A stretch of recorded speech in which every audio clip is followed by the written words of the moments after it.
Hey everybody, my name is Derek from Battleborn Batteries, and today we're here to unbox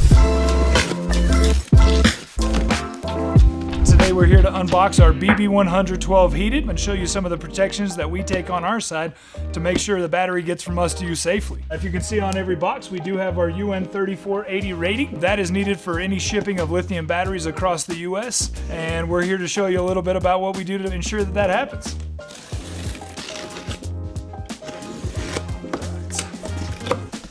As you can see, we have double-walled cardboard as one of our protections to make sure this battery gets to you nice and safe.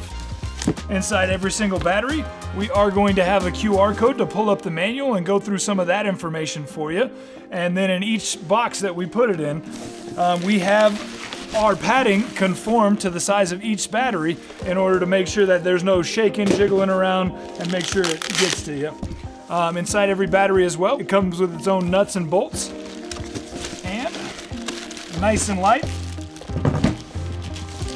Each one of our BB100 12Hs is a Group 27 battery. You can connect these batteries up to 48 volts in series, and you can connect up as many as you like in a parallel connection. On every battery, you are going to have our flag terminals here so you can get a nice tight connection. You're going to have your heated enable here in order to connect to the terminals so the battery can provide its own warmth in those extreme conditions. Now, each one of our BB100 12Hs is going to have our ETL rating, where we shoot this battery off to do all the important testing to make sure that this battery is going to be the safest thing on the market for you. If you have any questions about our BB100 12H, feel free to reach out and let us know.